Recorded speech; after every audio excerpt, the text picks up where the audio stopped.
তুমি বিয়ে করার পরে শান্তিতে থাকতে চাও, তাহলে বিয়ে করার আগে দেখা লাগবে মেয়ের মাও। একটা থাপড়া চাপা দাঁত ফেলে দিন। আপনি আবার কি জন্য দেখেন রাগ? শাশুড়ির জন্য জাহান্নামে বসবাস করছে ছেলেরা বেশিরভাগ। ঠিক বলেছো। মেয়েরা যতই থাকুক ভালো, মেয়ের মাও খারাপ থাকলে ওই সংসারে হয় না আলো। হ্যাঁ, আমি এখন থাকবো চুপ। 10 বছর সংসার করার পরে ধরতে পারছি তার আসল রূপ। বলো বাবাজি। আমি চাই না আমার মতো কারো জীবন হোক শেষ। চালাক শাশুড়ির মেয়েরাই ধ্বংস করে পরিবেশ। মেয়ের মায়ের কলঙ্কে যদি না থাকে খারাপ কোনো দাগ, অল্প কিছু ভুলের জন্য মেয়েটা ঘুরে গেলে কয়তো হিন্দিকা ভাগ। ভালো মেয়ে পরামর্শ দিবে তোর বিয়ে, তুই ভালো করে সংসার কর স্বামীর বাড়ি গিয়ে।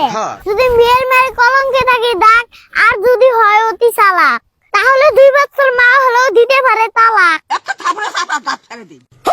দেওয়াই কি জন্য ঝামেলা করে চাষি, বেশি কথা কইলে কোনো গলায় বাজাবো কাশি। সেই বাড়িতে মেয়ের মা মেয়ের বাবারে করে হ্যান্ডেল, ওই বাড়িতে বিয়ে করেছে নিজের গালে মারা ভালো স্যান্ডেল।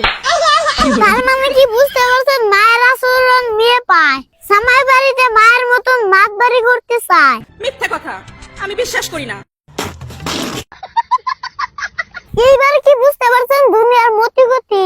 চালাক মায়ের মেয়ে বিয়ে করলে নিজের জীবনের হয় ক্ষতি। এর ভক্তভোগী ভুগতেছে ওই ভাড়ার মতি। মেয়ের মায়ের যদি থাকে খারাপ স্বভাব, তাহলে মেয়ের হয় না বাতার অভাব। কারণ মায়ে কিছু কইলে মেয়ে দেয় তার উল্টা জবাব। এখন কি বুঝতে পারছেন দুনিয়ার ভাও? বেশিরভাগ সংসারে অশান্তি হয় যদি খারাপ থাকে মেয়ের মাও।